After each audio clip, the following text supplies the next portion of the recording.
વલસાડ જિલ્લાના ચિકવાડ ખાતે આવેલ દાણા બજારના જે રોડ છે તે રોડ સંપૂર્ણપણે તૂટી જવા પામ્યા છે, જેના કારણે સ્થાનિકોમાં રોષનો માહોલ જોવા મળી રહ્યો છે. કારણ કે અહીંયાથી રોજ બરોજ એમ્બ્યુલન્સથી લઈને તમામ વાહનો પસાર થઈ રહ્યા છે અને ક્યાંક ને ક્યાંક તેમને ટ્રાફિકથી લઈને તમામ મુસીબતોનો સામનો કરવામાં આવી રહ્યો છે. અને સ્થાનિકો જે છે એ સ્થાનિકો સહિત જે વેપારીજનો છે વેપારીજનોમાં પણ રોષનો માહોલ સર્જાઈ રહ્યો છે. તો આજરોજ આપણે અહીંયાના જે સ્થાનિક છે તે સ્થાનિકો પાસેથી અને વેપારી પાસેથી જાણવાનો પ્રયાસ કરીશું કે તેમને કઈ મુશ્કેલીનો સામનો કરવાનો વારો આવ્યો છે. જી, આપનું નામ? શિવલાલ મેવાડા. આજરોજ આ જે રોડની સમસ્યા છે તે બાબતે તમારું શું છે? રોડ અત્યારે જ આ છિપાડ હનુમાનજી મંદિર ખાતે તો 1-1.5 વર્ષ પહેલા જ બનાવ્યું છે. આ તૂટી ગયેલો છે. તમે કેમેરાને ઘુમાવો તો તમને ખ્યાલ આવશે. અને મારો એમ કહેવાનું છે કે આ રોડ બનાવ્યો છિપાડમાં એવી તડકો આવે છે કે આજથી કઈ દાણા બજાર છે નથી, વર્ષોથી ચાલી આવ્યું છે. તો તે પ્રમાણે આ રોડને બનાવવું જોઈએ. અને આ તૂટભાન થઈ ગયું તો મારો એ તંત્રને કેવું છે કે વહેલી તકે એને બનાવે તો ટ્રાફિક સમસ્યા હલ થઈ જાય. તો અહીંયાના જે સ્થાનિક કોર્પોરેટર છે અને કોર્પોરેટર અને જે સીઓ છે એમને આ અંગેની જાણ કરી જાણ તો અમારા પ્રમુખ શ્રી કર્યા જ કરે છે. એમના તરફથી શું જવાબ આપવામાં આવે? રોડ બનાવીએ છીએ પણ બનતું નથી. બીજા જે વેપારી છે તે વેપારી પાસેથી આપણે જાણવાનો પ્રયાસ કરીશું. જે આપનું નામ? પ્રદીપભાઈ કોઠારી. જે પ્રકારે રોડની સમસ્યા છે તમારું શું કહેવું? દાણા બજારમાં રોજ બહારની ગાડી આવતી હોય છે અને રોડ તૂટેલો એટલું બધું ખાડા પડી ગયા છે એટલે વારંવાર ટ્રાફિક જામ થાય છે. અને એ ટ્રાફિક જામ થાય એટલે સ્થાનિક રહીશોને કાફી બહુ મોટી તકલીફ પડતી હોય છે. નગરપાલિકામાં પ્રમુખશ્રી રીતે જાણ બી કરેલી છે અને વારંવાર ટીવી ચેનલ માધ્યમથી બધાને ખ્યાલ બી છે કે છિપાડમાં જે સમસ્યા રોડની છે એ લાંબા સમયથી ચાલતી છે. નવો રોડ બનતો હોય તો ડામર પીગળી જતો હોય અને ખાડા પડી ગયા હોય એને ખાડાના પાસે રિપેરિંગ થતા નથી. એટલે જેટલો વહેલો થાય એટલે ખાડા રિપેરિંગ થાય તો ટ્રાફિક સમસ્યાનો નિકાલ થઈ શકે છે. જી દર્શક મિત્રો, અહીંયાના જે રહેવાસી છે એ રહેવાસી પાસેથી આપણે જાણવાનો પ્રયાસ કરીશું કે તેમને કઈ પ્રકારની મુસીબતનો સામનો કરવાનો વારો આવ્યો છે. જી, આપનું નામ? મારું નામ હિતેશ ભાવસાર છે. હું પ્રણામી સ્ટ્રીટની અંદર રહું છું, મોટી ચિકવાડ. આ જે રોડ તૂટી જવા પામ્યો છે તે બાબતે તમારું શું કહેવું છે અને કેવી પ્રકારની મુશ્કેલીનો સામનો કરવાનો વારો છે? રોડ તૂટ્યો નથી અને એકચ્યુઅલી ડેમેજ કરવામાં આવ્યો છે એમ કહી શકાય. કારણ કે આ ટેકનિકલ ખામી છે. મારા હિસાબે જ્યારે આપણે ઘણી બધી જગ્યાના સિમેન્ટના રોડ જોયા છે, આ બધા સિમેન્ટના રોડ તો આ રીતના નથી થતા. અને આ હનુમાનદાદાના મંદિરની પાસે તો ઘણા કાર્યક્રમો થાય છે. હવે તમે અહીંયા જો કદાચ કેમેરાથી બતાવી શકતા હોય તો જોઈ શકો કે અહીંયા ઘણી વખત ગરબાનો કાર્યક્રમ બી રહે છે અને ઘણા સાંસ્કૃતિક કાર્યક્રમ પણ થાય છે. હવે અહીંયા તમે કહો તો અહીંયા કઈ કેટલાના પગ મૂંચવાઈ જાય છે. અત્યારે એ થાળા એ રીતના છે કે પગ મૂંચવાઈ જાય એ રીતનો થયો છે. અને રોડ બન્યાને કંઈ બહુ વાર નથી થયો.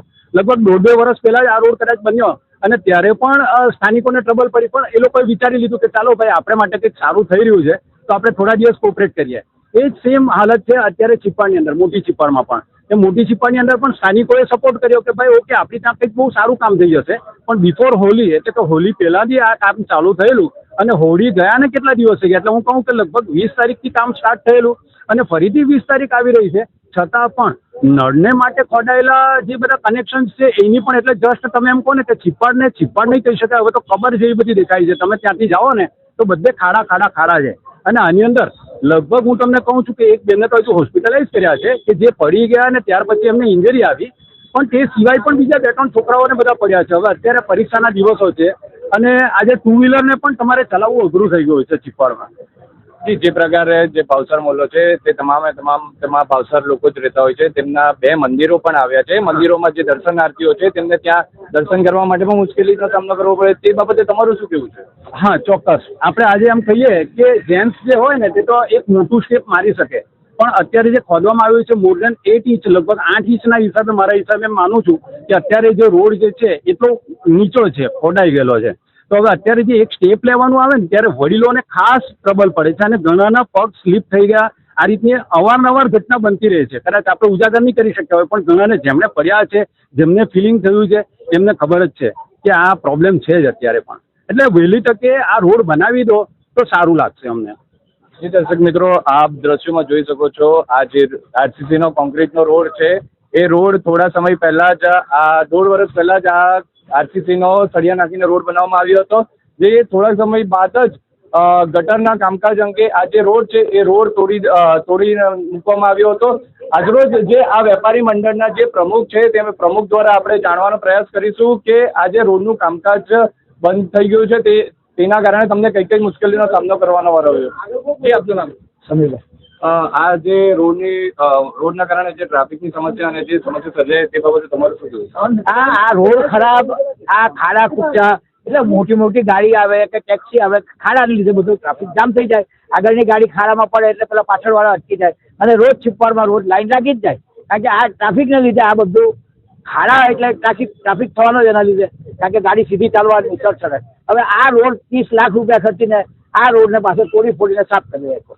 આ પોલીસ ચોકી પાસેનો રોડ અહીંયાનો આ ગલીમાં બનાવે એ આખો 30 લાખ રૂપિયા ખર્ચેલા કોન્ક્રીટ રોડ, અને એનો કોઈ મહત્વ નહીં મળે.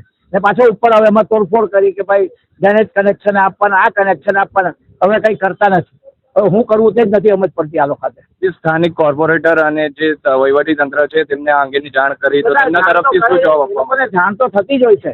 હવે આ બધા કોર્પોરેટરોને ભાઈ બજેટ એટલે હું તે લોકોને ખબર નથી પડતી. તે દિવસે બજેટનું મિટિંગ હતી એટલે કોઈએ તો એમ કીધું કે મને તો કંઈ ખબર નથી, હું તો કોઈ ચર્ચામાં જ નથી, મને કંઈ ખબર નહીં વોટ ઇઝ બજેટ.